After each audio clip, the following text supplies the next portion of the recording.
Amen. Tayo magpapatuloy at tayo makadagos sa pinaka-mahalagang bahagi ng gawain. Yung pakikinig kanyang banal na salita, tayo po natin tumayo.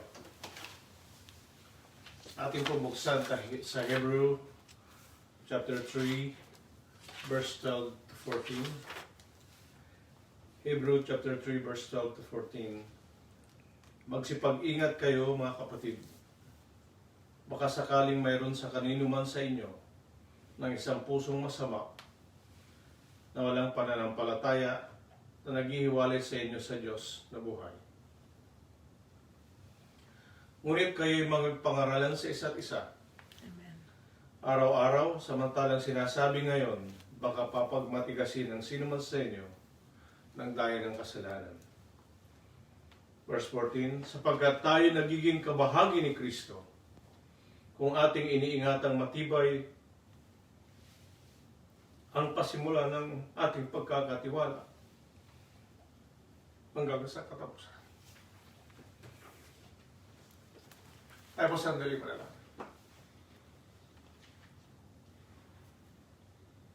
Magbanal na dakila, may bigyan at mga Panginoon sa lahat. Salamat po, Panginoon, sa oras na ito na pinagkaloob mo sa amin, Amen. na kami mag-aaral ng banal na salita. Salamat naman Diyos, buhay kalakas, pinagkaloob mo sa araw na ito. Sa pribileyo muli, Panginoon, na makakarinig kami na yung mga aral. Amen. Adobahin mo kami ng Espiritu Santo, Panginoon.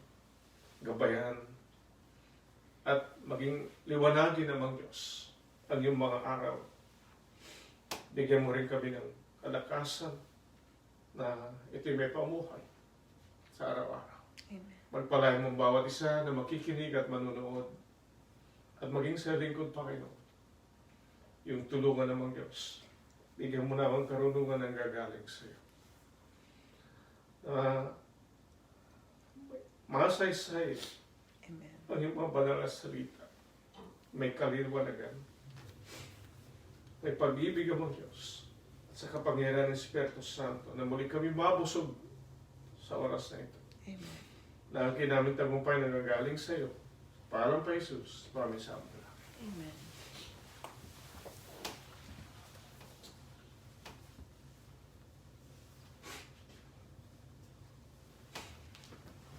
Ating basahin sa English.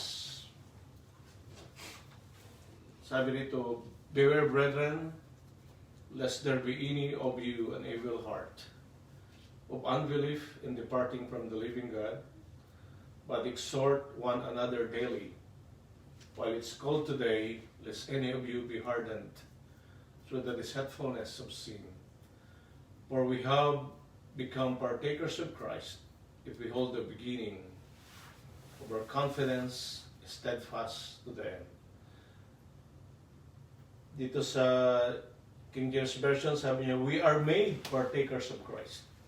So yung title natin dito natin kukunin sa verse 14. Made partakers of Christ. Sabi sa Tagalog, tayo'y nagiging kabahagi ni Kristo. At bago lahat, tayo muli ay bumabati sa bawat isa. Tayo pupuri, papasalamat sa Panginoon na muli tayo ay binigyan ng pagkakataon, pribileyo makatayo sa kanyang pulpito at patuloy na hiniling ko na ipag-pray niyo ako sa aking pagtayo rito at tayo ay sa ating pag-aaral marami tayong matutuhan na tayong mapagpala. At patuloy na inimbitahan natin yung mga viewers sa lahat natin mga kapatid sa Panginoon at sa ating mga minamahal na mga kamag-anak at kaibigan at sa lahat din ng mga bagong viewers sa oras na ito. Magpalain kayo ng Diyos lalo sa inyong mga buhay spiritual. Mga kapatid, yung sa ating pag-aaral na ito, ang ating aim ay para maalaman natin kung sino yung mga unang-una, yung mga kabahagi ni Kristo at malaman natin kung sino yung mga hindi kabahagi. Pagkatapos, malalaman natin, pag-aaralan din natin yung the essence of being made partakers of Christ. Yung ano yung napapalo doon. At pangatlo yung pag-aaralan natin yung how to persevere to the end. Being partakers of Christ. So yun ating mga aim. Ano? At una-una, ano bang ibig sabihin ng partakers o mga kabahagi? Unang-una na kahulugan doon yung intimate relationship with Christ. To be a partaker in Christ should have an intimate relationship. Through an intimate relationship. Kasi kung wala ka intimate na relationship sa Panginoon, hindi ka kailan maging kabahagi niya. Pangalawa, na meaning doon yung you have a partnership and fellowship with Christ. So there's a fellowship, pakikisama. Kaya nga sabi nga nila, partners in Christ and Christ in us. Kaya yung partnership and fellowship. Tapos ang pinakamaganda dun, yung joint ears with Jesus. Yung dahil sa kabahagi ka ating Panginoon, ka rin ay kabahagi sa kanyang sabana. We're partakers of inheritance. Ito na, because we are children of Christ. So, ito'y aral patungkol sa mga Kristiyano. Ngunit, mga kapatid, iti para sa lahat. Sapagkat binibigyan ng lahat ng Diyos ng pagkakataon at lahat ng tao para makamta nila yung the greatest blessings ang gagaling sa Panginoon. Hindi lang sa mga chosen few. Iba kasi puro ano lang sabi Kristiyano. Pero mga kapatid, para sa lahat. Because the gospel of God, the gospel of Christ is for all, for everyone. At mga kapatid, dito sa ating binasa, kung ating umpisahan dito, ito yung mga hindi kabahagi ng ating Panginoon. At umpisa natin tayo rito sa verse 12, dito sa sinabi ni Pablo na magsipag-ingat kayo mga kapatid, sabi niya, baka sakaling mayroon sa kanino man sa inyo isang pusong masama. So, unang-una, mayroong evil heart. Yung masamang puso, ibig sabihin, punong-puno ng kasalanan. Lahat ng tao, sabi nga, ay nagkasala at di nakaabot sa kaluwalhatian ng Diyos. Kaya, ang tao na mayroong kasalanan sa kanyang puso, mga kapatid, hindi ka bahagi ng ating Panginoon. Dahil dun sa 1 John 3:8, sabi nga, ang nagkakasala ay sa diablo. Ibig sabihin, kung mayroong kasalanan sa puso ng tao, siya kabahagi ng diablo. At, mga kapatid, ito yung sinasabi natin at hindi tayo para mag-judge, kundi ito ay ayon sa salita ng Diyos. Na maalaman natin yung ating katatayuan sa harapan ng Diyos. Hindi tayo nagbibigay ng lugod sa tao, kundi sa Diyos. Amen. Kaya dapat natin makita yung ating sarili sa Panginoon. Kung tayo naniniwala sa Diyos, tayo naniniwala sa Kanyang mabanal na salita, dapat maalaman natin lahat mga ito. Amen. Upang tayo makita natin ating sarili at mapaganda yung ating relasyon sa Panginoon. Amen. Amen? Sabi pa rito, mayroong evil heart o isang pusong masama. Sino bang may gusto na magkaroon ng pusong masama? Wala, di ba? Kaya ayaw natin pag ang tao meron siyang masamang puso, evil heart. Ganon din sa ating sarili, tignan natin ating sarili muna. Meron ba tayong masamang puso? Pangalawa, sabi rito, walang pananampalataya. Heart of unbelief. Yung mga hindi naniniwala sa Diyos, wala silang kabahagi sa Diyos, sa Panginoon. At kahit naniniwala naman na mayroong Diyos, kung hindi naman naniniwala sa aral ng Panginoon, hindi ka pa rin kabahagi. Tatandaan natin yan. Kaya ito'y sinasabi rito sa Biblia na ito'y walang pananampalataya. At sabi niya, naghihiwalay sa inyo sa Diyos na buhay. Yung kasalanan maghihiwalay sa inyo sa Diyos. Pag hindi ka naniniwala o nananampalataya sa Panginoon, tiyak, hindi ka sumusunod sa kanyang kalooban, ikaw ay mahihiwalay sa Diyos. Alam tayo ba yung kasalanan, hindi naghihiwalay sa tao, sa mga relasyon nyo sa tao. Kaya kapag may nagkasalang tao sa kanyang kapwa, hindi natutuwa yung ginawan mo ng kasalanan. Nalulungkot, naiiyak, nagagalit. Kaya kung minsan sabi niya, wala ka na sa akin. Wala ka ng party sa akin, wala ka ng bahagi. Kaya nasisira ang relasyon. Dahil siya. Kaya nga sabi rito sa verse 13, kayo'y magpangaralan sa isa't isa. Araw-araw. Sabi niya, samantalang sinasabi ngayon, baka papagmatigasin ang sino man sa inyo ng daya ng kasalanan. Kaya tayo nag-aaral ng salita ng Diyos, mga kapatid. Kanina maganda yung pag-aaral natin. Hopefully, na kayo mapagpala ngayon sa pag-aaral natin. Yung kahapon din sa gawain sa Pilipinas, sa anniversary. Napakaganda. At nagtagumpay muli ang Panginoon dahil maraming naligtas sa kasalanan. Doon sa 22nd anniversary ng Church of God sa Dagupan, ay napakaganda po. Tagumpay muli ang Panginoon. Mga kapatid, mayroong pandaraya ang kasalanan. Sabi nga, deceitfulness of sin. Ito ang nagbibigay ng katigasan sa puso ng tao. Kaya kung minsan matigas yung puso ng tao dahil sa pandaraya ng kasalanan. Napakasimple lang mga kapatid yan. Kaya kung minsan ipipreach mo yung Word of God, babasahin mo, word for the word sa kanila, i-explain mo, bakit ayaw pa rin pakinggan at sundin? Sapagkat dinadaya sila ng kasalanan sa kanilang puso. Mas minamahal yung mga bagay na makasalibutan.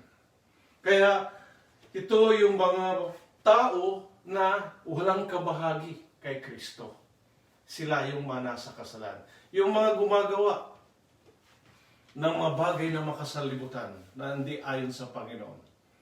Sabi palagi ng ating mga kapatid, kung ikaw ay nalulung sa bisyo, masasamang bisyo, nakakasira sa katawan, ang hindi nila alam, masigit ito nakakasira sa kaluluwa, mga kapatid.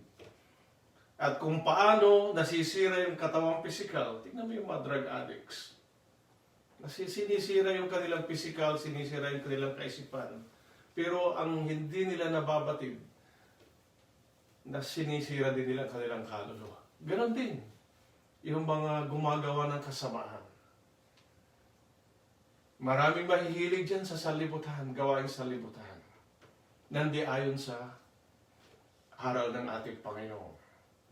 Masasamang bisyo, masasamang ugali, masasamang mga crimes, mga krimen na ginagawa ng tao. Mga kapatid, wala kayong bahagi sa Panginoon.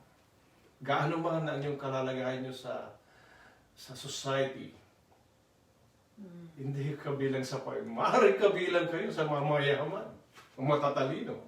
Pero kung mayroong kasalanan sa inyong puso, hindi kayo kabahagi sa Diyos. Maaaring kayo religyoso pa rin. Kayo pumupunta sa church. Pero kung kayo gumagawa pa rin ng kasalanan, wala kayong kabahagi sa ating Panginoon. Napakasimple yan, mga kapatid. Ngayon, sino yung mga kabahagi ni Kristo? Ang mga kabahagi ni Kristo, mayroong mga katangian na nasa kanila. Kasi kung ikay kabahagi ng Panginoon, tiyak, hindi magkukulang sa Diyos. Alam ba na yung pagiging kabahagi ng Panginoon, ang pundasyon na walang iba ang pag-ibig ng Diyos. Ang kanyang pag-ibig. Doon na lang sa John 3:16 yung heart of the Bible. For God so loved the world that He gave His only begotten Son, that whosoever believes in Him shall not perish but will have eternal life. Mahal ng Diyos ang tao. Ayaw niyang mapahama. Ito ang kanyang pundasyon, kaya gusto niya lahat ng tao makabahagi sa ating Panginoon. Alam mo ba na isang Diyos na mapangyarihan sa lahat, na nagmamahal sa iyo, Ibig niya na magkaroon ka ng bahagi sa Kanya. At bakit inaayawan ito ng tao? Dahil nga sa kasalanan. Ngayon, yung mga, kung ang pundasyon ay sinasabi yung pag-ibig ng Diyos, mga kapatid, dapat maintindihan natin kung ano ang ginawa ng ating Panginoon. Para tayo ay magkaroon ng pribilehyo o oportunidad na makabahagi sa ating Panginoon. Gusto kong basahin yung Hebrew chapter 2 verse 14. Sabi rito, dahil sa mga anak ay mga may bahagi sa laman at dugo, siya na may gayon ding nakabahagi sa mga ito, upang sa pamagitan ng kamatayan ay kanyang malipol yung may pag-aari sa kamatayan, sa makatuwid ay ang diablo. Sabi rito, inasmuch din as the children have partaken of flesh and blood, he himself likewise shared in the same, that through death he might destroy him who had the power of death, that is the devil. Mga kapatid, kung para may pailuwalag natin ng maliwanag yan, may expound natin. Sabi rito, hihimayin natin. Dahil sa mga anak ay mabahagi sa laman at dugo. Ang mga tao, anong mayroon sa atin? Laman at dugo. Tapos sabi rito, siya na may gayon ding nakabahagi sa mga ito. Kaya ang Diyos ay Espiritu, pero kinakailangan siya para makabahagi rin sa atin. Makarelate siya sa atin. Siya nagkatawang tao. Kaya ating Panginoon, bagamat siya Espiritu, siya nagkatawang tao. At nung siya nagkatawang tao, nakakaramdam siya ng sakit. Nakakaramdam, meron siyang damdamin. At higit sa lahat, nalulungkot din siya. Nadarama rin niya yung ligaya, lungkot, sakit, hirap, kapaguran, gutom. Kaya, ito ang ginawa niya. Ngunit, ano ang pinakamahalagang layunin ng Panginoon doon? Pagpatuloy natin. Upang sa pamagitan ng kamatayan, namatay ating Panginoon para sa atin. Para sa ating mga kasalanan. Bakit? Sabi sa Biblia, ang kabayaran ng kasalanan ay kamatayan. Siya ang nagbayad para sa ating mga kasalanan. Sabi pa rito, sa pamagitan ng kamatayan ay kanyang malipol yung may paghahari sa kamatayan. Sino naghahari sa kamatayan? Si Diablo, sapagkat ang lahat ng tao nasa kasalanan ay naka-Diablo. Ibig sabihin, naghahari ang Diablo sa lahat ng tao na gumagawa ng kasalanan. Kaya namatay ang Panginoon para tayo tubusin mula sa kasalanan, mula kay Diablo. At upang tayo naman ay mamatay sa paggawa ng kasalanan at mabuhay sa katwiran ng ating Panginoon. Sabi rito, malipol yung may paghari sa kamatayan sa mga katwid ay ang Diablo. Ang sino mang tao nasa kasalanan, siya hiwalay sa ating Panginoon. Wala siyang bahagi, tulad kanina. Sabi na, patay siya sa harapan ng Diyos. It means patay ang kanyang relasyon sa Panginoon. Kasi wala kang bahagi. Kasi ang relasyon niya kay Diablo. Salamat sa Panginoon. Kaya sabi natin, this is the foundation in which we as a Christian are made partakers of Christ. The love of God, at saka yung death, the suffering, death, and resurrection of Christ. Naghirap siya para sa atin, namatay siya para sa ating kasalanan, at siya nabuhay na maguli. Tayo rin ay kinakailangan magsisi sa ating kasalanan. Huwag na tayong gumawa ng kasalanan. That's why we have to be dead in sins and to be alive in righteousness. Nabuhay si Kristo, muli, tayo rin ay mabuhay para kay Kristo. Ayon sa katwiran. Aliwanag, di ba mga kapatid? Napakaliwanag doon. Now, that is the part of God. That's why it's the foundation of being a partakers of Christ. Ano yung part? Yung human part. Sabi niya, we have to have faith in Christ. Dapat tayo mananampalataya sa Panginoon. At tanggapin natin Panginoon as our Lord and Savior. Siya nagligtas sa atin. Bakit tinatanggap ng ibang tao yung religion, o yung church, o yung kanilang mabubuting gawa? Dapat ang tatanggapin mo si Kristo dahil siya ang namatay para sa iyo. Amen? Para magkaroon ka ng kabahagi sa ginawa ng ating Panginoon. Kaya sa lahat ng ginawa ng Panginoon, dapat mayroon kang kabahagi ro. That's a blessing. Now, if you accept the Lord as our Savior, Lord and Savior, kailan i-accept mo rin yung kanyang mga aral. That's why you have to embrace the gospel of Christ. Yan mga kapatid. Hindi yung sasabihin mo, tinatanggap mo ba si Kristo bilang Panginoon at Tagapagligtas? Amen. But you don't obey His commandments. We have to embrace the gospel of Christ. That's the whole Christian system. Yan ang foundation yan ng lahat ng Kristyanismo. Yung Biblia. At we don't have to twist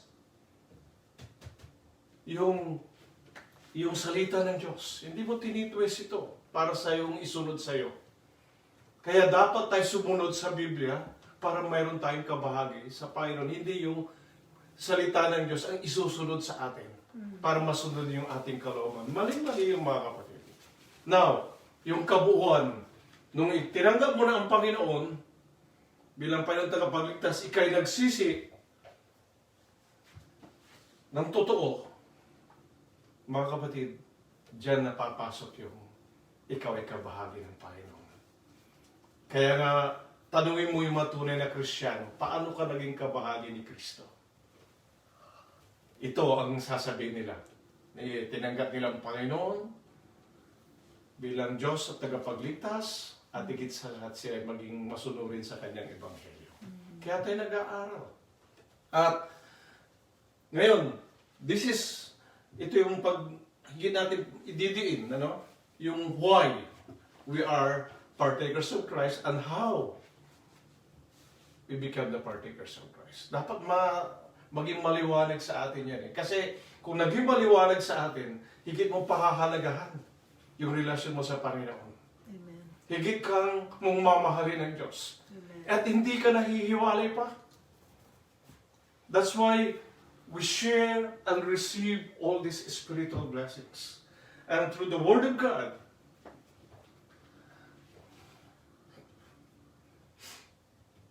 through the guidance of the Holy Spirit, we are sharing you these words. At unang-una, nabibigyan natin yon, which is nabigyan na natin kundi paliwanag. Unang-una, we are to be a partakers of Christ, we should be a partakers of God's grace. Basahin natin sa Philippians chapter 1, verse 7.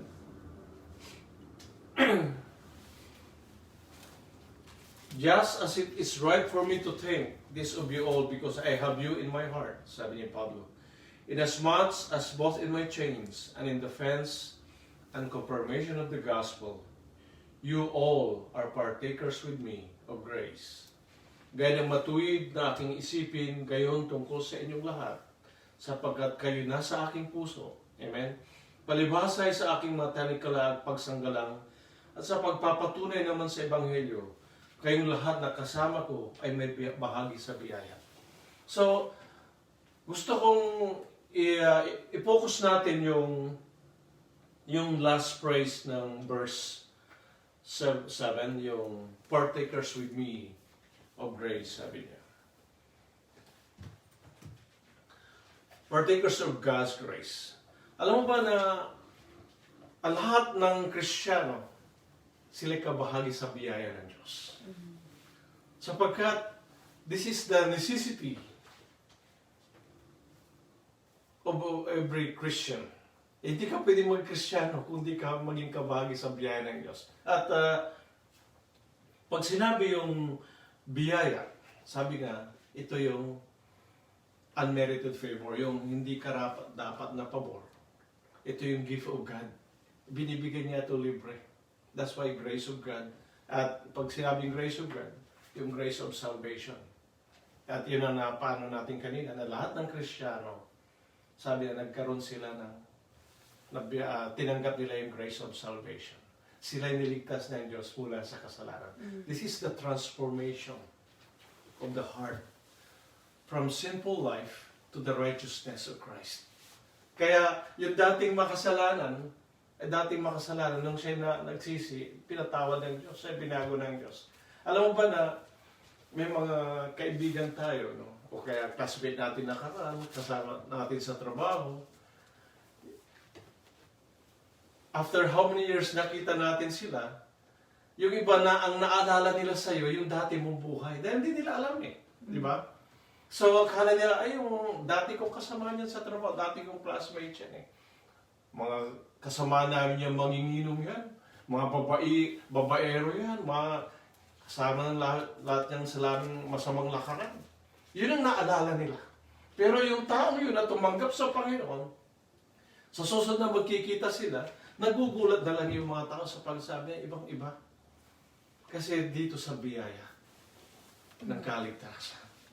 Mga kapatid, kaya nga sabi niya, this is the riches of the gospel to the grace of God, yung kayamanan ng ebanghelyo ng Diyos, ano? Na nandito ang kapangyarihan ng Diyos para ang tao ay maligtas. Kaya tayo nag-aaral ng salita ng Diyos. At pangalawa, na hindi lang sa biyaya ng kaligtasan, ito ay hanggang sa biyaya ng kabanalan. Ngayon, basahin natin yung mga minamahal na kapatid, ano?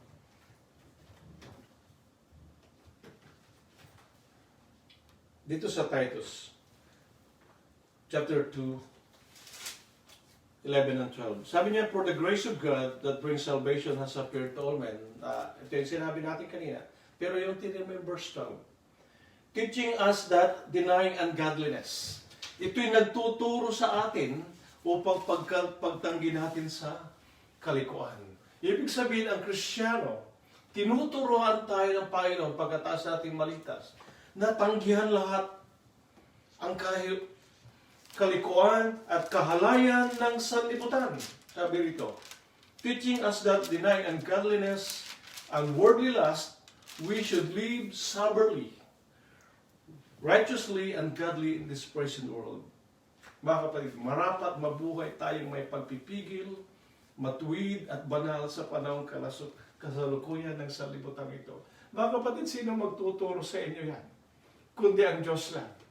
Mga kapatid, itinuturo natin to kasi sa ibang church, hindi nila to itinuturo. Hindi ka pwedeng maging kabahagi ng Panginoon kung hindi mo tinatanggihan ang kalikuan at kahalayan ng sanlibutan ito. Kung hindi ka nabubuhay na may pagpipigil at matuwid at banal sa panahon kasalukuyan ito. Ipapangarap ba dito sa Biblia kung hindi pwede? Sabi kasi na marami, hindi pwede. Hindi maaari. Kasi mahina ang laman. Ngunit mga kapatid, ito ang biyaya ng Diyos. That's why we are partakers of God's grace. Di ba napakaganda? Natawagin ikaw ay tunay na Kristiyano. Ngunit masigit na napakaganda sapagkat tinatawag ka ngayon banal na Kristiyano. At ano pa? Kabahagi ka sa biyaya ng ating Panginoon. Ang susunod, tignan mo yung sequence at napakaganda yung tinuturo ng Panginoon. If you are partakers of Christ, you are partakers of His divine nature. Basahin natin sa 2 Peter chapter 1, verse 3 to 4.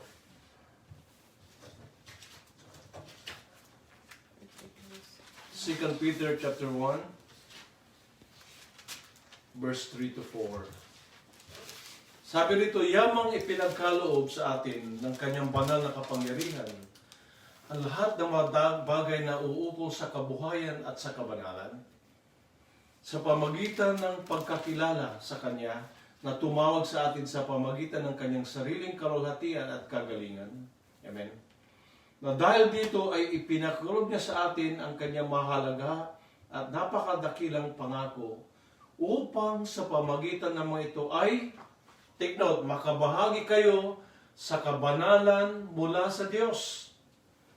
Yaman na katanan sa kabulukan na sa salibutan dahil sa masamang pita. Sa Kung babasahin mo sa New King James Version, sa verse 2 Peter 1:4, by which have been given to us exceedingly great and precious promises, that through this you may partakers of the divine nature, having escaped the corruption that's in the world through lust. Makabahagi kayo sa kabanalan mula sa Diyos. So, tignan mo yung sequence no, no? From grace to be partakers of divine nature. Mga kapatid, yung tema dun sa anniversary ng Church of God Dagupan, kahapon yung 22nd church anniversary dun, yung Genesis 1:26, na nilalang ng tao mula sa larawan ng Diyos. We're created according to the image of God. Ito yung sinasabi, divine nature. Ngunit nawala yung larawan ng Diyos nung ang tao ay nahulog sa kasalanan. At ano ang nasa larawan ng tao ngayon? Yung larawan ng demonyo o diablo. Kasi gumagawa ng kasalanan. At yung larawan ng mga bagay ng mga kasalibutan. Kaya nakikita mo sa tao, yung ginagawa niya, puro bagay na mga sa kasalanan, sa libutan. Pero sa mga Kristiyano, ito ang nakikita sa kanila. Na dapat makita yung larawan ng Diyos. Na ito ang tinatawag natin na one of the greatest spiritual blessings. Sapagkat magmula sa taong makasalanan, dahil sa biyaya ng Diyos, naligtas siya at siya pinabanal, naibalik na muli yung larawan ng Diyos sa tao. Kaya, ito'y sa pamagitan ng kapangyarihan ng Diyos. Hindi mo pwedeng gawin ito sa sarili mo eh. That's why there's the power of God through the gospel to bring the fallen man, yung pagkahulog natin, nahulog tayo eh, back to the image of God which he had lost. Nawala natin lahat yun eh nang tayo nagkasala. Kaya ito'y tinatawag nilang gift of God. Kaya yung mga kabahagi kay Kristo, sabi nga nila, kamukha ng ating Panginoon. Hindi sa physical, pero sa puso. Amen? Amen. Hindi natin makukuha yung full divine nature in the sense, because yun ang nature ng Diyos, kundi tayo magkaroon ng kabahagi Amen. ng larawan ng Diyos. Kung ano siya, ganun din tayo. Amen. Tayo, siya banal, tayo rin ay mamuhay na banal. Kaya yun ang sinasabi dito sa Titus. Nasabi niya na nagtuturo sa atin upang pagtanggi natin sa kalikuan at sa kalayan ng salibutan ay marapat. Tignan mo yung word, marapat. Ibig sabihin, kinakailangan gawin yun. Dahil kung hindi mo maipapamuhay yun, yung buhay ng kabanalan, hindi ka magkakaroon ng kabahagi sa Panginoon. Paano masasabi na nasa iyo yung larawan ng ating Panginoon?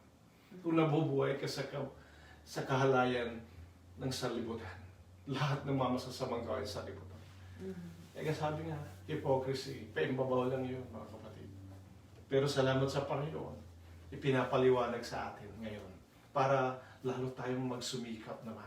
Alam mo ba na yung pagsusumikap ng tao, tutulungan tayo ng Diyos. Because God has promised to purify our hearts through His Holy Spirit. Yun ang nagpo-purify yung Espiritu Santo sa mga Kristiyano. Kasi mataas na yung pinapag-aralan natin ngayon. Magmula sa salvation, purification of heart through Holy Spirit. Ngayon, anong kailangan natin? Kailangan natin ng sampalatayanan yun.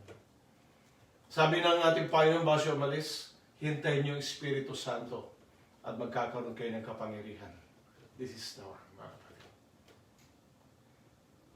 Now we are partakers of divine nature. Noong kasama ng Panginoon, ng mga apostol, ang lakas pa ng karnalidad nila. Nung sabi nila, Yung mga hindi nakikinig ng Ebanghelyo. Paulanan natin sila ng apoy. Si Pedro gusto pang gumanti nung hinuhuli ating Panginoon at hiniwa yung tenga nung humuhuli sa ating Panginoon. Pero nung sila yung napuspos ng Holy Spirit, nawala na yung carnality. Dahil na-purify na, sinunog ng Espiritu Santo para malinis na. At ang Espiritu Santo ngayon ay nasa puso ng mga Kristiyano. Mga kapatid, di ba napakaganda? Kung naliligo ka nga, ayaw mo nga may maiwan dumi sa katawan mo eh. Lahat inaalis mo eh. Kaya malinis na malinis ka, pakiramdam mo, bango ka. Hindi lalo na pag malinis ang iyong puso. Napakasarap ng pakiramdam. Di ba? That's why the joy of the Lord is my strength, sabi nila palagi.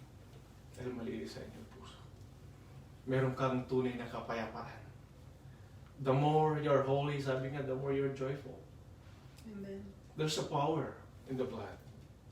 There's a power in the Holy Spirit. Ngayon, bababa tayo. Dahil sa divine life na sa atin na yun, next is partaker of the Holy Spirit. Kita mo yung mga sequence na napakaganda mga kapatid. Na hindi mo maubos maisip na ito'y nasa iyo pala. Na kailangan mong higit ng bigyan pakalagan. So we are partakers of the Holy Spirit. Dito sa Hebrew chapter 6, verse 4 hanggang 5. Sabi rito, hanggang 6, sapagkat tungkol sa mga minsang naliwanagan at nakalasap ng kalooban ng kalangitan at mga nakabahagi ng Espiritu Santo, take note yun, 4, for it is impossible for those who are once enlightened and have tasted the heavenly gift and have become partakers of the Holy Spirit. Bababa tayo, no? At nakalasap ng mabuting salita ng Diyos sa verse 5 at ng mga kapangyarihan ng panahong darating, verse 6, at sa kanahiwalay sa Diyos at di maaring baguhin silang muli sa pagsisisi. Yamang kanilang ipinapako muli sa ganang kanilang sarili, ang anak ng Diyos, at inilagay na muli siya sa hayag na kaiyan.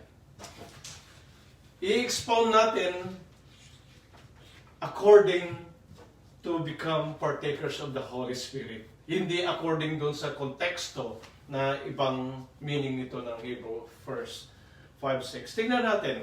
Sabi rito, it is impossible for those who were once enlightened. Tingnan mo yung enlightened. It's past tense.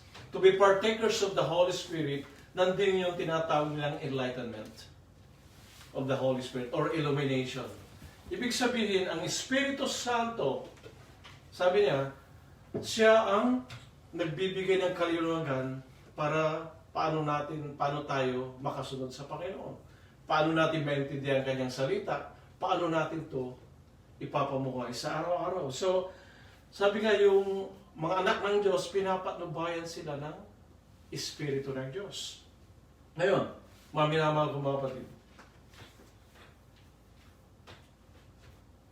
ito yung tinatawag nilang heavenly gift. The Holy Spirit is the gift Himself. Amen. Tanda natin, ito yung gift mismo. Ngayon yung mga ipinapangalan ng ibang church naman, kailan daw mag-speaking in tongues para nasa yung Holy Spirit. Hindi totoo yun. Mga kapatid, ang speaking in tongues is prophecy. It means to prophesize, to share the Word of God according to the context or illumination of the Holy Spirit. That is speaking in tongues. Yung naiintindihan ng tao, hindi yung umiikot lang yung dila nila kung ano nung sinasalita. Ang nakakaintindi, wala nakakaintindi. Nadadaya ang tao ron. Kaya sabi nung minsan, may nakasyaran ako, you have to speak in tongues. Eh, nagsasalita naman tayo sa wika ng Panginoon. Bakit? Sino pong makakapagpaliwanag nito yung verses nito? Kundi sa pamagitan ng Espiritu Santo na tumutulong sa atin. Amen. Sige nga, paliwanag pa ng normal na tao ito. Hindi niya may paliwanag, hindi niya maintindihan. Because these are spiritually discerned. Amen. It means the Holy Spirit is giving us the illumination. The knowledge of the wisdom. Amen. Ngayon, sabi pa rito, we are partakers of the Holy Spirit and have tasted the good word of God. Tingnan mo yan. Ang Espiritu Santo, itinuturuan ka ngayon. Ipinapaliwanag niya, kino-comfort ka sa pamagitan ng salita ng Diyos. That's why He's the comforter, He's the teacher. Ito rin siya ang nagbibigay ng kapangyarihan. Kaya ito yung tinatawag nilang mabuting salita ng Diyos at makapangyarihan ng panahong darating. May kapangyarihan. Kaya nga, kung nasa iyo yung Espiritu Santo, na nasa iyo yung power of God. Ang kapangyarihan ng Diyos nasa iyo. Kaya kita mo through the Holy Spirit, anong nang ginawa ng mga apostol hanggang mga panahon natin? Merong healing. There's a spiritual healing and there's a physical healing. Maraming naliligtas mula sa kasalanan at maraming napapagaling sa mga karamdaman. That's the power. The power to overcome sin. The power to live righteousness in this present world. To live godliness. That's why we're the partakers of the Holy Spirit. Ibig sabihin, sa buhay ng isang Kristiyano, pag sinabi partakers of Holy Spirit, nandyan yung influensya ng Espiritu Santo sa ating buhay. Amen. It influences our life. Para, magkaroon tayo ng bunga ng Espiritu Santo. Gusto ko basahin muli yung ang bunga. Dito sa Galatians 5:22-23. But the fruit of the Spirit is love, joy, peace, long-suffering, kindness, goodness, faithfulness, gentleness, self-control. Against us, there's no law. Mga kapatid, isa lang ang ipapaliwanag ko dyan sa dami. Yung love. Mga kapatid. When you're partakers of the Holy Spirit, ito ang dapat makita sa atin, yung pag-ibig na gagaling sa Diyos. Alam mo kung bakit? Itong kakitaan na minamahal natin ang ating Diyos sa pagsunod at higit sa minamahal natin ating kapwa. Sa iglesia, mga kapatid, sabi ng Panginoon, upang makilala kayo na kayo aking mga alagad, kayo mga tuway Kristiyano, kayo magmahalan. Amen. Kaya, ang lahat ng Kristiyano, nagmamahalan. Amen. Alam mo kung bakit? Tayo kabilang sa isang katawan. Yung isang katawan mo, pag may sakit, nararamdaman buong katawan. Mm-hmm. At yung katawan mo, hindi mo kayang siraan. Mm-hmm. Tinekip mo yun. Ganon din yung kapwa, yung kapatid mo sa Panginoon. Hindi mo sinisiraan. Amen. Kung may laban ka sa iyong kapatid, kausapin mo. Ha? Dahil, kung meron siyang problema, kailangan siya mapalakas. Kailangan siyang may balik sa pananampalataya. Hindi yung gagawa ka na lang ng salita at sasabihin mo sa iba. Nakakasira yun. E paano kung hindi totoo? Di nag-judge ka, nagkakasala ka pa dahil nagsalita ka rin totoo. Kasinungalingan yun, mga kapatid. Kaya, kung mayroong pag-ibig sa'yo, at minamahal mo yung kapwa, mahalin mo rin siya. Sapagkat ang pagmamahal sa kapwa, meron yung pagtatapat. Amen. Kaya ka nagtatapat, sinasabi mo yung totoo. Ngayon, kaya nga nababahiran ko minsan sa loob ng iglesia sapagkat may mga mahahabang dila. Mga kapatid, hindi ganun ang katawan ni Kristo. Kaya nga mayroong influensya ng Espiritu Santo na kung mahal mo ang Diyos, mahal mo ang iyong kapwa mo. Amen. Sa loob ng iglesia, tayo tinuturuan ng Panginoon na magmahalan. Hindi lang sa mga kapatid, kundi sa labas. Para makita nila na ikaw ay tunay na kabahagi ni Kristo. Ngayon, yung iba kasing kapatiran, tinitingnan pa yung mga lumang buhay ng mga kapatid. Nakaraan na yan, mga kapatid. At pangalawa, kinalimutan na ng ating Panginoon yan eh. Bakit ikaw hindi mo kakalimutan? Tingnan mo muna yung sarili mo bago yung kapwa mo. At tingnan mo yung kalalagayan mo sa harapan ng Panginoon. Hindi tayo judge. Ang Panginoon nagja-judge. Ang salita, excuse me, ang salita ng Diyos nagja-judge. Kaya masakit mga kapatid. Ngunit, labanan natin ang mga ito. Amen. Labanan natin ang pag-ibig. Mhm. Alam mo ba na kung meron kang hinanakit sa iyong kapatid, hindi ka mapapalagay. Mhm. Wala kang tunay na kapayapaan. Kaya the best thing is, give it to God. At kausapin mo rin yung kapwa mo, ay yung kapatid mo. Lalakapatid mo sa Panginoon. Mabigat yan. Mabigat yan. Anong ipapakita mong magandang patotoo sa labas? Mhm. Kung makita ibang tao, ganyan pala sila. Hindi maganda yan. Huwag kang magbigay ng dahilan na ikatitisod ng iyong kapatid. Amen. Amen? Mhm. That's why we're partakers of the Holy Spirit. Makita sa atin yung gift na ito. Amen. At kung kulang pa, hingin natin sa Panginoon yung mga gift na ito. At ito, mga kapatid, ang napakaganda sapagkat dito naglulugod ang Diyos Amen. na marami tayong bunga. At itong susunod natin naman, at ito'y may na paliwanag na ni Brother Biboy, but idadagdag natin. Partakers of Christ's suffering. To be partakers of Christ, you must also be partakers of Christ's suffering. Dito sa 1 Peter chapter 4, verse 12 hanggang 13. Mga minamahal, huwag kayong magtaka tungkol sa maigpit na pagsubok sa inyo na dumarating sa inyo upang kayo subukin.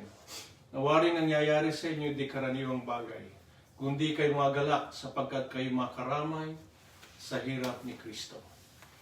Upang sa pagkayag ng kanyang kalwalhatian naman, magagalak kayo ng malabis na galak. Sabi sa English, Beloved, do not think it strange concerning the fiery trial.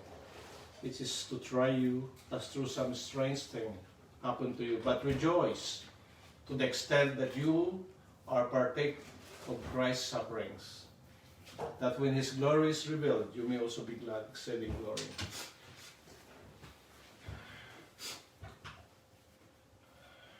Mga kapatid, sabi nga natin, the Christians are partakers of benefits and blessings.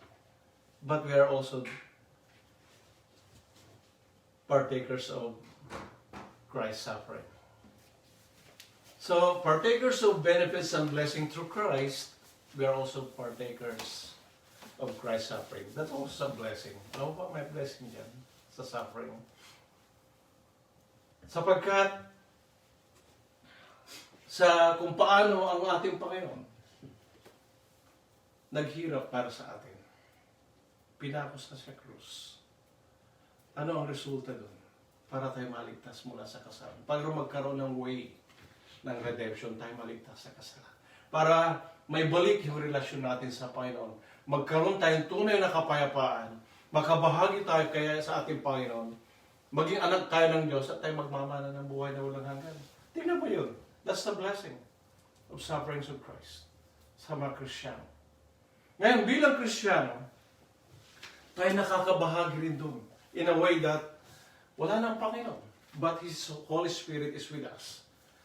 Kaya, we're partakers of Christ's suffering sa pamagitan ng pag-share ng gospel, word of God. Alam mo kung bakit? It takes patience and perseverance na i-share mo yung word of God. Kung wala kang tiyaga, yung mga tao maraming pilosopo, maraming tao matitigas ang puso, may mga malilibak, may mga tatawanan ka siya. Dami ko maririnig. That's a part of Christ's suffering. Hindi na darating sa iyo yung ikaw ipapako sa krus. Dahil sa Panginoon lang yun eh. But spiritually speaking, yun ang ginagawa sa iyo. Mga kapatid, makipagtiis ka, sabi ni Pablo, sa ating Panginoon. Ngayon, in sharing the gospel, mga kapatid, pag may naligtas, di ba, it's a blessing. Unang-unang blessing, doon sa taong naligtas sapagkat siya muli siya ay magkakaroon ng kabahagi sa ating Panginoon. Pangalawa, yung taong naligtas yun, magkakaroon ng way na maliligtas ang kanyang pamilya, ang kanyang mga kaibigan. That's a blessing. Pangalawa, naglo-glorify ang Panginoon. Naluluwalhati sa isang tao na manunumbalik mula sa kasalanan. At siya ay susunod sa Panginoon. That's kalulatian ng Diyos. Ngayon, tayo bilang mga Kristiyano, that's why there's a service na tinatawag. We are serving God. We are saved to serve and to glorify God. And to suffer with Him. Iyan, tandaan natin yan. At yung service natin sa Panginoon, nagpapatuloy ito habang kaya natin. Sapagkat malapit na dumating ang Panginoon, mga kapatid. Palagi natin naririnig, which is totoo, we're living in the last days of gospel dispensation. Kailan natin samantalahin na maraming kaluluwa ang tatanggap sa Panginoon. Kawawa naman sila. Na kung sila hindi magsisi, abutan sila nasa kasalanan, sila pupunta sa impyerno. Mga kapatid, again, there are only two destinations, heaven and hell. Walang purgatory dito, mga kapatid, sa Bible. There are only two destinations. Yung mga kabahagi ni Kristo pupunta sa langit. Yung mga kabahagi ng Diablo pupunta sa impyerno. Never na ang may kasalanan pupunta sa langit. That's why kailangan natin kailangan ng prayer. Kailangan natin ng patuloy ng sharing ng gospel. Ipag-pray natin. Lalo na yung mga hindi pa naliligtas. May mga kamag-anak natin. Hindi pa ligtas. Kaibigan natin. Classmates. Co-workers. At sino pa? Marami. Alam ba, sabi ni Sister Judith kagabi, wala pa daw gawain sa mga dan. Ibig sabihin, yun ang ating pinag-pray doon sa bayan namin. Bakit wala pa? Yung Dagupan, meron na, tapos Nalagtawan, meron na sa San Jacinto, meron na doon sa papuntang La Union. Yung mga dan na sa gitna, wala pang naligtas, kasi laking bayan na yun. Kaya yun ang ano na. Nandun yung aking kamag-anakan. Uwi ka na. Sabi si Sister Bel, uwi na raw ako. Kaya si Brother Biboy na lang tatayo rito, diretso na. Amen. Kaya, so, ngayon, mayroon dumarating na kapagsubukan din sa Kristiyano. Mayroon din nagkakasakit. Lalo pala na pag tumatanda tayo, nararamdaman natin na yung mga sakit ng katawan. But, you see, mayroong relief dyan. Mayroong tulong ang Panginoon. Basahin natin yung sinasabi rito, encouragement. Dito sa 1 Peter. Idadagdag ko lang to dun sa sinabi ni Brother Romel. 1 Peter chapter 5, verse 7. Sabi nito, na inyong ilagak sa Kanya, pusan natin sa 6, mas maganda. Kaya kayo mga pakababa sa ilalim ng makapangyarihan kamay ng Diyos, upang kayo Kanyang itaas sa kapanahunan. Na inyong ilagak sa Kanya ang lahat ng inyong kabalisan, sapagkat kayo'y pinagmamalasakit niya.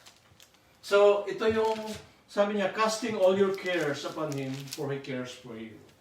We have physical care. This is our physical sickness or diseases. Ano pa? Material care. Di ba? Kung isa mo problema tayo, wala tayong pera. Sabi nga, Brother Romel, itong pandemic, daming nawalan ng trabaho. Marami, material care. Ano pa? Pinakamabigat yan yung spiritual care. Dahil yung physical care at saka yung material care, hanggang dito lang sa lupa. That is, sabi nga niya, 100 years lang yan. Maximum no? Yung spiritual care, pag hindi yan natugunan, that is eternity. Mga kapatid, that is eternity. Ginamit lang niya 100,000 years. But we're talking of eternity. You cannot measure eternity. Hindi mo masukat yun. Susukati bang magpawalang hanggan? Walang katapusan? Everlasting life? Hindi mo masusukat yun. Ay mga kapatid. So, at susunod natin bilang panghuli,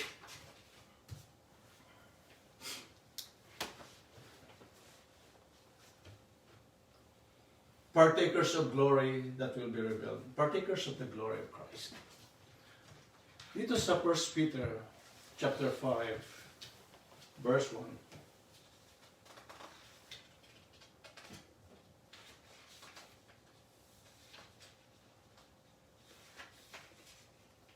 Sabi rito, the elders who are among you I exhort.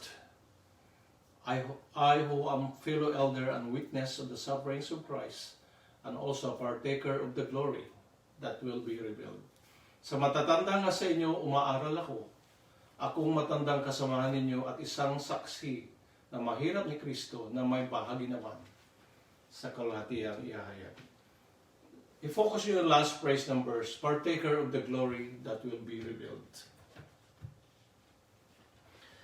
Nung nandito pa ating Panginoon, lahat ng ginagawa ng Panginoon para sa kalwalhatian ng Diyos Ama. Lahat ng ginagawa pa for the Father's glory.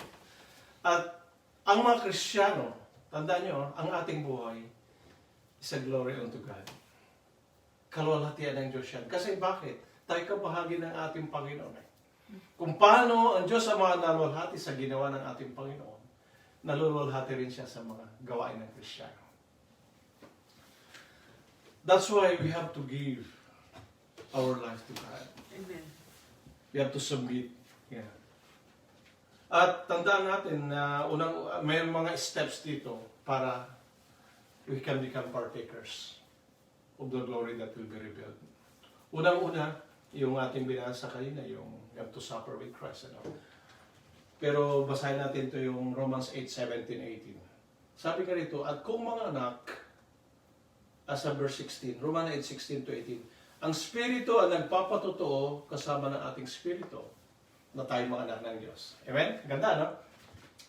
At kung mga anak ay mga tagapagmana nga, mga tagapagmana sa Diyos at makasamang tagapagmana ni Kristo, kung gayon nga makipagtiis tayo sa Kanya, upang tayo'y lumalhati namang kasama niya. Ang ganda yung verse 17.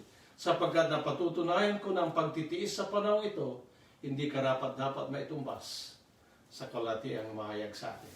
So mayroong pagtitiis, tayo makipagtiis sa Kanya upang tayo lumalhati namang kasama niya. That's the first step. To suffer with Christ and to be glorified with Him. So, naipaliwag na natin yan. Ang pangalawa, dito sa Colossians chapter 3, verse 3 hanggang 4.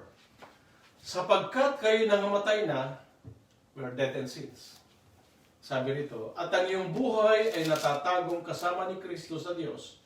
Pagka si Kristo na ating buhay ay mahahayag na rin kayo na kasama niya sa kalahatian. Anong ibig sabihin niya?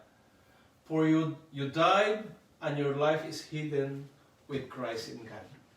Anong ibig sabihin? Nung namatay na tayo sa paggawa ng kasalanan, ang ating buhay na nakatagong kasama ni Kristo. Ano ibig sabihin? Nakikita nila si Kristo sa ating buhay. Amen? Kaya pag nakikita ka nila, sabi nila, yung kumari kong yan, sabi niya, napakabait niya, sabi niya. Kasi tunay na Kristiyano, yan ay lingkod ng ating Panginoon. So si Kristo ang nakikita sa ating buhay. Yan ang sinasabing life hidden in Christ. Ano nakikita sa'yo? Yung pag-ibig, andun sa yung kapayapaan, nakita sa yung magagandang pag-uugali, nakita sa yung tunay na Kristiyano. Yung kung ano yung sinusulat dito, kung ano yung ipinapahayag mo, nakikita sa buhay mo. Amen? Tandaan natin yun. Hindi sa puro lang salita. Kailangan makita sa gawa. Because we are created in Christ to do good works, mga kapatid. Amen. Yan ang napakabuti. That's why life hidden in Christ. Kaya tawag sa iyo Kristiyano eh. Dahil kabahagi ka ni Kristo. Sabi ng iba, pagkasama mo yun, para bang kasama mo si Kristo. Kung mangaral, mangusap tulad ng ating Panginoon. Nakita yun sa mga apostol eh. Nakikita rin ngayon sa mga tunay na Kristiyano. Yung pangangaral. May katapangan, ngunit may pag-ibig. Mayroong katotohanan. At mayroong magagandang bunga, mga kapatid. At ang isa pang ano natin na ito, pangatlo, itong basahin natin yung doon sa John 17, yung prayer ng ating Panginoong si Kristo. Dito sa John 17:4, sabi ng Panginoon, niluwalhati kita sa lupa, pagkaganap ko ng gawa na ipinagawa mo sa akin. I have glorified you on earth. I have finished the work which you have given to me to do. Mga kapatid, sa isang Kristiyano, meron tayong kanya-kanyang pinapagawa ang Panginoon. Kailangan tapusin natin yan. Hanggang sa katapos-tapusan. Kailangan maging tapat tayo sa ministeryo na ipinagkaloob sa atin ng Panginoon hanggang sa katapos-tapusan. May mga iba kasi na tumigil. Ginagamit sila ng Panginoon, ba't sila tumigil? Nasarapan na sila, nakalasap na sila sa masarap na buhay ng Kristiyano. Bakit kailangan kang tumigil, mga kapatid? Kung minsan may nabalitaan tayo, yung umakay, huminto na sa paglilingkod sa Panginoon. Yung inakay, siya ang nagpapatuloy. Baliktad. Kaya yung iba sabi nga, siya ka nag-akay sa akin eh. Ngayon siya bumalik na sa kasalanan. Yung iba bumalik sa sekta. Can you imagine, ipagpapalit mo yung katotohanan? Yung Church of God, yung turo ng Church of God na napakaganda, ipagpapalit mo, pupunta ka pa dun saan? Sa sekta na ang itinuturo, pwede ka magkasala. Oh, sige nga. Di binaba mo yung kalalagayan mo. Inilagay ka ng Panginoon sa napakataas, napakagandang kalalagayan, ibinaba mo yung sarili. Mga kapatid, huwag na kayo. Kaya tapusin natin yung pinapagawa sa ating Panginoon. Ang nag-umpisa ng gawang ito, ang Panginoon. Ngayon kailangan matatapos to. Mga kapatid, tingnan natin yung panalangin ng Panginoon. Susunod natin yung sa verse 22. John 17:22. At ang kaluwalhatian sa akin binigay mo, ay ibinibigay ko sa kanila. Kanino sinasabi sa mga Kristiyano? Upang sila'y maging isa, naghayaman natin na iisa. And the glory which you gave me, I have given them that they may be one, just as we are one. Kasi binibigay ng Panginoon yung kaluwalhatian niya sa mga Kristiyano. Tapos dito sa verse 24, mga kapatid, bago tayo magtapos. Ama, sabi niya, yaong binigay mo sa akin. Amen. Amen. Ama, yaong binigay mo sa akin ay ibig ko. Kung saan ako naroroon, sila naman ay dumuong kasama ko. Upang makita nila ang kaluwalhatian ko na ibinigay mo sa akin sapagkat ako'y iniibig bago natatag ang sanlibutan. Di ba napaganda mga kapatid yung padala ng Panginoon para sa mga Kristiyano? Sabi niya, Father, I desire that they also whom you gave me may be with me where I am, that they may behold my glory which you have given me, for you loved me before the foundation of the world. Mga kapatid, kaya nga kung babasahin natin yung pilot verse natin, balik tayo doon sa Hebrew 3 verse 14 bilang pagtatapos. Anong sabi dito sa Hebrew 3:14? Sapagkat tayo'y nagiging kabahagi ni Kristo kung ating ingatang matibay ang pasimula ng ating pagkakatiwala hanggang sa katapusan. For we become partakers of Christ if we hold the beginning of our confidence steadfast to the end. Ibig sabihin, you have to be steadfast, you have to be strong, you have to persevere, you have to be faithful till the end. At sabi niya, be faithful till end, and I'll give you a crown of life. We are partaker of Christ's inheritance. Tayo kasama ng Panginoon na tagapagmana. Diba mga pag- Lahat ng mga pinakamagaganda, pinakadakilang mga blessings, ipinagkaloob na sa atin ngayon sa pamagitan natin Panginoon dahil kabahagi tayo. Panginoon. Yung kanyang iglesia, kanyang panangasalita, meron tayong mga kapatid na tunay na nagmamahal sa Panginoon, nagmamahal sa atin. Meron tayong Espiritu Santo nasa atin yung kaligtasan, kabanalan, at buhay na walang hanggan. Ano pa ang mahilig natin mga kapatid? Ilang taon lang tayo sa libutan ito. Bungit sa Panginoon, sasama tayo ng Panginoon pagdating niya sa buhay na walang hanggan na ipinaghanda niya sa kanyang mga anak, sa mga tunay na kabahagi ng ating Panginoon. Pagpalain ng Diyos sa kanyang banal na salita. Diyos ang kalwalhatian. To God be the glory. God bless you all. Amen.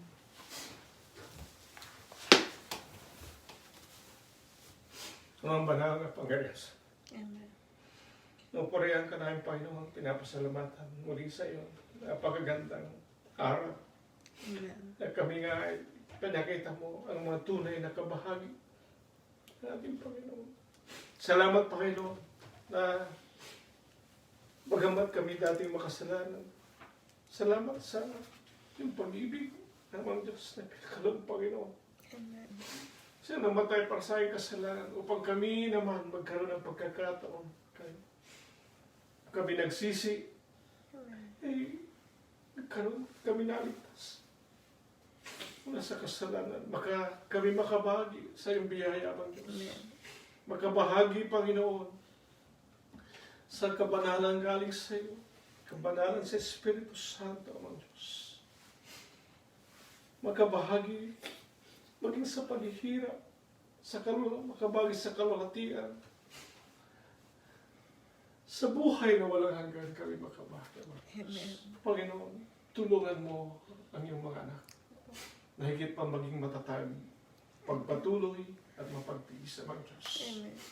Maging tapat hanggang sa wakas upang tamuhin ang buhay na wala hanggan. Tulungan mo Panginoon, ng mga kapatid na nakakaranas ng kapagsubukan, problema, maging kahinaan ng Diyos. Tulungan mo sila, Panginoon, na mapagtagumpay. Amen. Tulungan mo rin namang Diyos ay mga ministro na ginagamit na higit pang pag-ibayuhin, Panginoon, ang pagpapakain ng banal na salita sa iyong mga anak at higit sa lahat, na ingatan din ang kanilang sarili Amen. na walang dungis at kapintasan. At maging sa lahat ng iyong mga anak, tulungan mo kami, Panginoon, na maging sakdal, lumakad na maging sakdal sa iyong harapan. Amen. Pinadalangin tayo amin, Panginoon, ang maging aming mga kamag-anakan, mga kaibigan, mga co-workers, at maging sa lahat ng tao na wala pa sa iyo, Amang Diyos. Tulungan mo sila, kahabagan. Bigyan mo sila ng isang puso, Panginoon, na mapagpakumbaba. Amen. Matanggapin, Panginoon, ay yung napakadakilang regalo na walang iba ang aming Panginoong Hesus. Amen. Na sila rin ay makabahagi sa mga pinakadakilang biyaya pagpapala, ibubuhos mo, Amang Diyos. Amen. Amang banal, bago ka dumating, Panginoon, nawa sila ay makapagsisi, makapanumbalik, upang sila rin ay makasama namin sa buhay na walang hanggan. Amen. Tinadalangin namin sila, Panginoon, maging yung mga hindi naniniwala sa iyo, maging yung mga bihag ng siktan, dominasyon, mga bihag ng kanilang makasalanan at bisyo, Panginoon. Tulungan mo sila. Na nawa dumating sa kanilang kaisipan na sila tumanggap sa iyo, Amang Diyos. Amen. Amang banal na Panginoon sa lahat, pagpalain mo rin, Panginoon, ang iyong iglesia dito sa Vancouver Amen. at sa buong mundo, Panginoon, kung saan pinapahayag ang katotohanan, Panginoon. Amen. Tulungan mo, Panginoon, ang iglesia na sa paggamit mo, maging malinis na instrumento, maraming kaluluwa pa maligtas sa kasalanan. Amen. Amang banal, maraming salamat mo rin. Katagumpayan pinagkalumawang Diyos. Sa mga banal na mensahe. At tulungan mo rin kami sa araw ng bukas, Panginoon. Naharapin namin ang araw ng bukas na may kagalakan, kapayapaan, katagumpayan ang gagaling sa iyo, Panginoon. Tulungan mo rin kami, Panginoon. Amen. Kaya kami magtagumpay sa lahat ng oras at sa lahat ng pangailangan. Kami, Panginoon, ay umaasa lang sa iyo, Diyos. Amen. Nabalik na yung papuri pa sa laman. Ngayon magpakailan na. Sa pangalan pa Jesus, maraming salamat. Amen.